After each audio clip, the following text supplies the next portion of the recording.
Beatles 64 on this Sonic Obsession.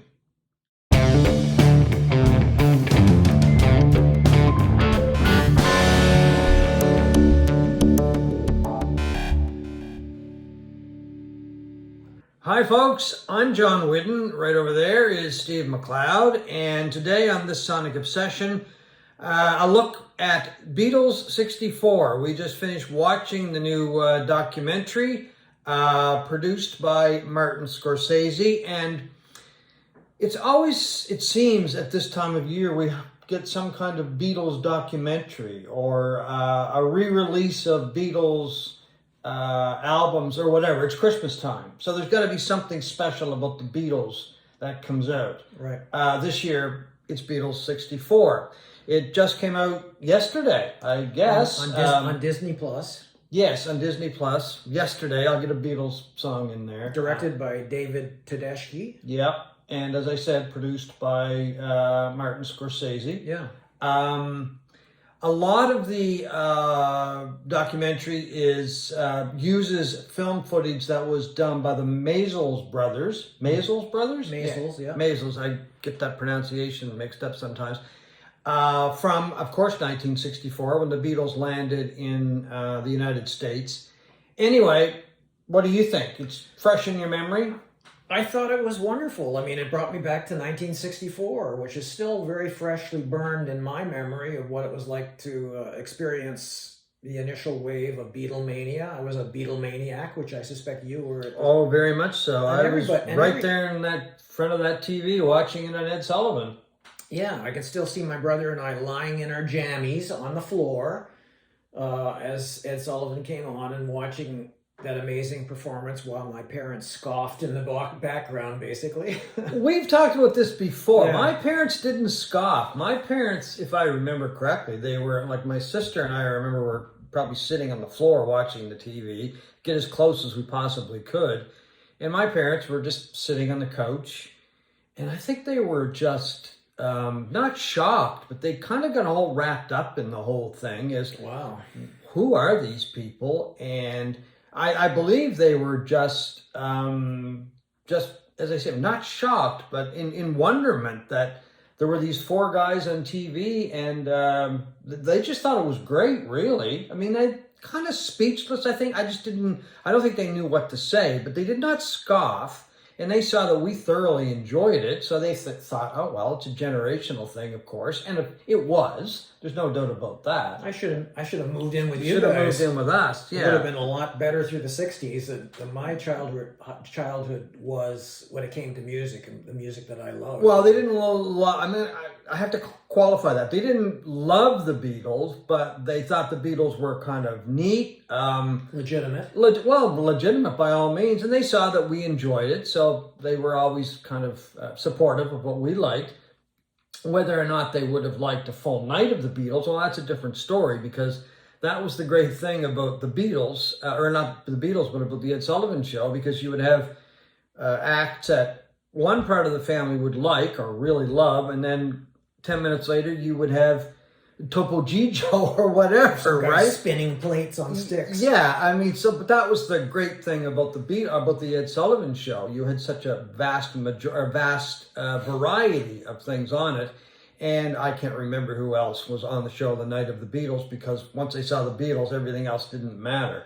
But yeah, I got caught up in it. I know my sister got caught up in it. I don't know if she'd admit that now, but we both just, after that night, everything Beatles was something that we treasured. We listened to all of the music. I still listen to the music religiously.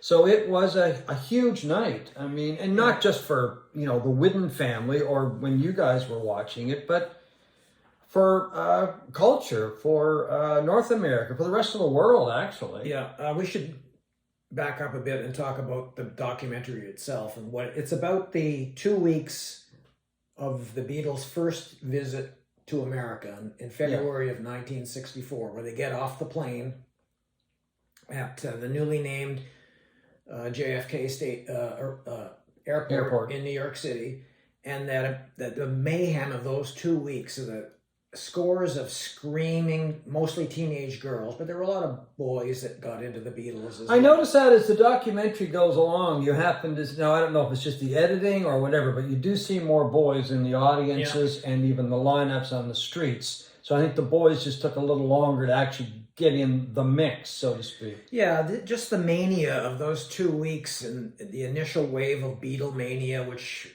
was the precursor to the wave of the British invasion that followed soon after that. All these British bands coming to North America, and just the craziness of it all. And here are these four guys from Liverpool stuck in the middle of this, completely surprised, I think, and shocked by the reaction of Americans to this music, and how it set a wave. Like I was living. My father was in the Air Force. We lived on a Canadian Air Force base in Trenton, Ontario, 2 hours east of Toronto. And it was one of those things back in the early 60s where families were bigger. You know, I can vividly still remember, you know, we'd be out playing all day, you'd be home for lunch, you'd be home for dinner, and after dinner you would rush out and start playing again, you know, in the 2 hours you had before you went to bed. Well, the sun went down, and you had to go to bed. And I can still vividly in my mind going out the front door and looking down to the string of houses to my left, because we lived at the end of this string of houses. And there were kids everywhere. You know, there were girls skipping in the driveway with the double dutch, and the boys were playing war or playing hide and seek and tag and all of these things. Kids as far as the eye could see. And when the Beatles came to America and they appeared on the Ed Sullivan Show, which, by the way, drew 70 million viewers, if you can imagine. Yeah, and that was a huge audience. It was a huge audience. Yeah. It's a huge audience. Definitely, yeah. But everybody watched the Ed Sullivan Show, and everybody watched it together. And it created this thing where everybody immediately was talking about the Beatles, buying their singles, so nobody could really afford albums. Yeah.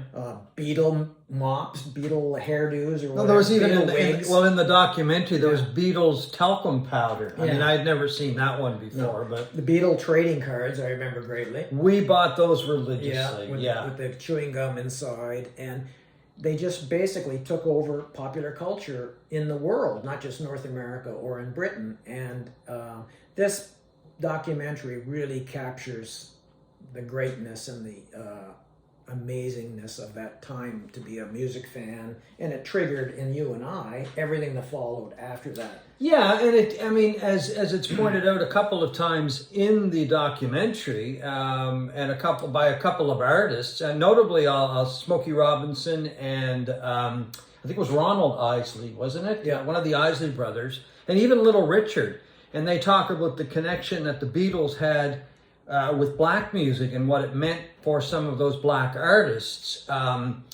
to hear the Beatles play their music and to hear the Beatles talk about them. And it kind of elevated black music to another level as well, which I thought was amazing because I don't really remember hearing some of the original versions of the songs that the Beatles did. No. But then once I did hear the Beatles do them, I was like, oh, okay. And then found out there was an original version. It's like, well, I'll have to check that out. So it kind of opened up another door to my musical habits and what I liked about music and what I discovered about music.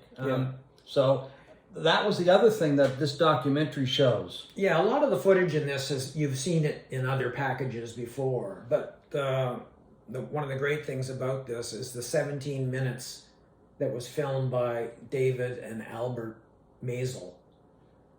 They were these two filmmakers who got a call to start by Grenada television network in Britain, I was reading today, to go and film the Beatles during this visit. And they had all of this stuff, mostly from the hotels and fan reaction and stuff like that. But 17 minutes of that had never been seen before. So it was interesting to see, you know, them go into places like Harlem and ask, you know, black kids what they thought of the Beatles and stuff like that. And see the reaction of the Beatles to their life, which is mostly in the Plaza Hotel in New York City. And yeah, I mean, they spent a lot of the time in the Plaza Hotel, a lot of time on trains, and a lot of time in other hotels in other cities. The thing that I noticed when it came to some of the footage I hadn't seen before, the configuration on a couple of the stages. there was one shot, I don't ever remember seeing it, where it's got all three of the, it's got George, Paul, and John sharing one mic. Mm. I don't remember ever seeing that. It's got John. That was the Washington concert. Yeah, it's got was their first ever in America. The Washington, D.C. Yeah, I think it was 3 days after the Ed Sullivan appearance. Yeah, I was used to seeing Paul, George, and John. And then there were other configurations on the stage where you had John at the back of one side, or just different lineups of the three, I'm going to say, main members. Well, Ringo never stopped or never moved. He always was on the riser, as he said, or the rostrum. But the other three guys moving around quite a bit, yeah, in different configurations, which I thought was kind of interesting. Yeah, the other thing that I was really impressed with was the reaction of the fans, the reaction of now guys in their 60s and 70s, and them remembering these times. And there were a couple of surprise ones. There was this, what was his name? Oh, Joe Queenan, the writer. Yeah, he's written a lot. He's written a few novels, but he's done a lot of... He was very emotional talking. Very emotional. He was practically in tears right at the beginning. Yeah. Well, his father was not crazy about letting them watch the Beatles, so they ended up going to... an uncle's house to watch it. I mean, he even called his father a dick in the documentary. And of course, that's many years ago, but... He got very emotional about the fact that he wasn't, his father didn't want them to watch it in the house, so they went to an uncle's, and just how much of an impression that it made on him. And the healing power of music and all of that stuff. And the other one was David Lynch. Yes. That one surprised me. You know, here's this guy making these kind of avant-garde, bizarre movies. I never would have thought him to be as mainstream as to be a Beatle fan, and he was at that show, that first concert in Washington D.C., and he talks about that very eloquently. Well, I mean, because it was so different at the time. I mean, I wonder how many of these people that they've talked to back then, or talked to, still listen to the Beatles. I guess would be a good way to put it. I mean, I know it made an impression, a huge impression. Back in 1964, but are they still fans today? Do they still listen to the Beatles? Do the Beatles still matter in their lives? I don't know. They didn't really get into that with everybody. A couple of people said they did. Yes, there was one woman, and I'm trying to think. She was Leonard Bernstein's daughter, I think. Yes, and she said that she stops now when she hears the Beatles. If she hears music in a grocery store of a Beatles song, she stops doing what she's doing and sits there and listens to the whole thing. Yeah, so obviously it's still making an impression on her. The other thing I think that we should point out, and it is pointed out in the documentary, America was going through a terrible time. Kennedy had just been assassinated the previous year in 1963.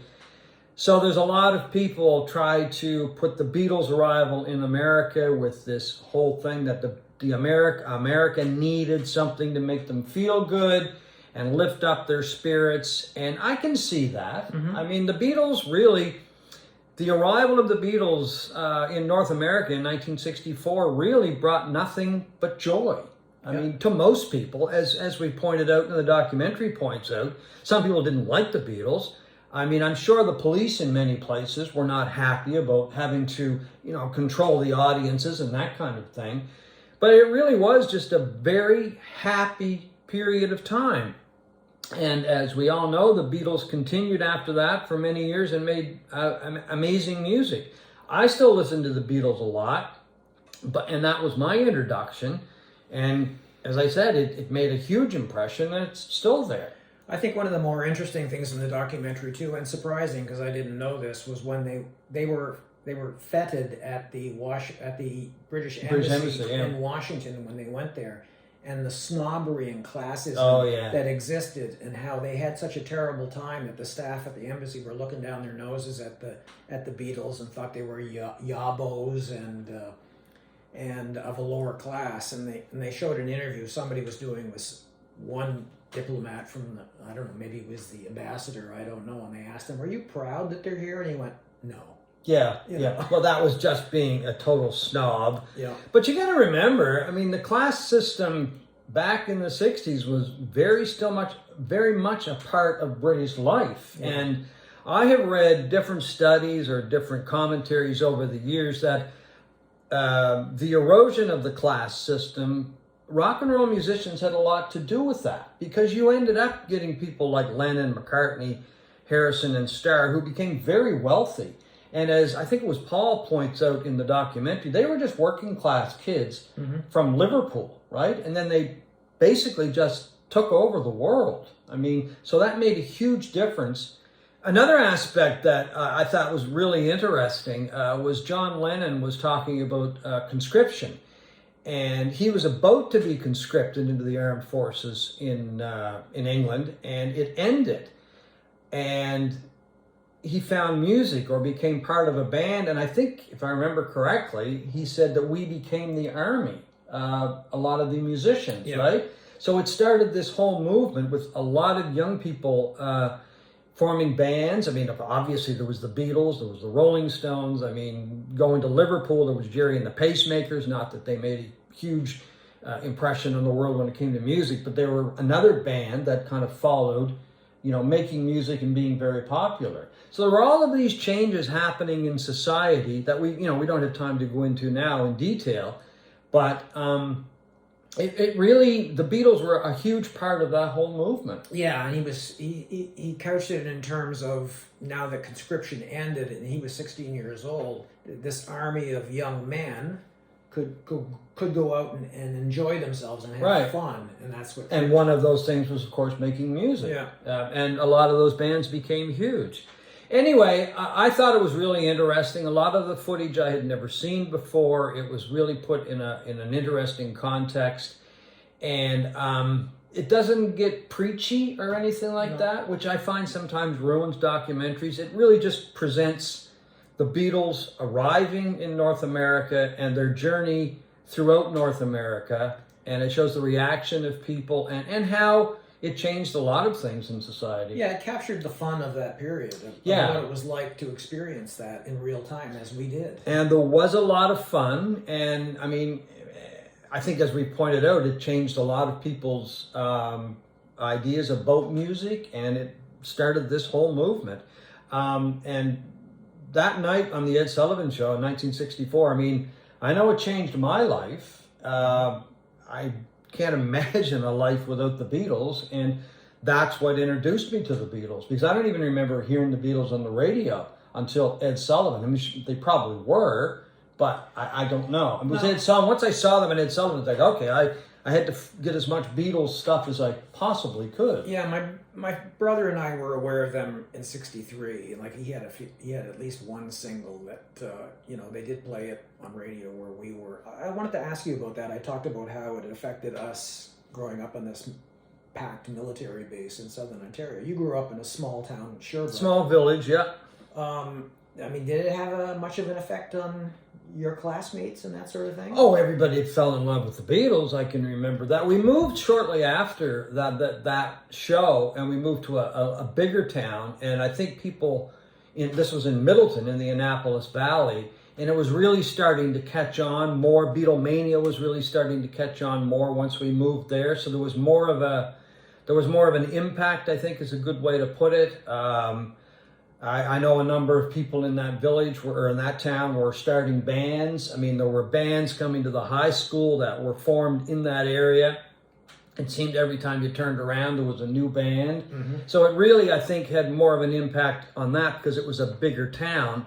But there were still a lot of musicians in Sherbrooke, but a lot of those at the time were country musicians. They really liked country and Western. And when I moved to Middleton, I found that the Beatles were a much bigger thing, let's put it that way. And I think you would find that if you moved from, one community that was a small place to a bigger place, and then you got into bigger cities, and, it probably made a real big impression, right? Mm-hmm. So, I mean, we're in Halifax right now, and looking back at the late 60s, man, there were a lot of bands that came out of Halifax. Yeah. And I'm sure that 75-80% of them were influenced by the Beatles. Oh, no doubt. The other 20%, 25%, probably the Rolling Stones. So that's how much or how big both of those acts were. Yeah. I grasped the Beatles February 1964, and I've never looked back. And this is a really good snapshot of that. And it's really good to see some of that footage that I hadn't seen before. Yep. So anyway, folks, we highly recommend, Beatles 64, and it is on Disney+. So thanks for watching this Sonic Obsession.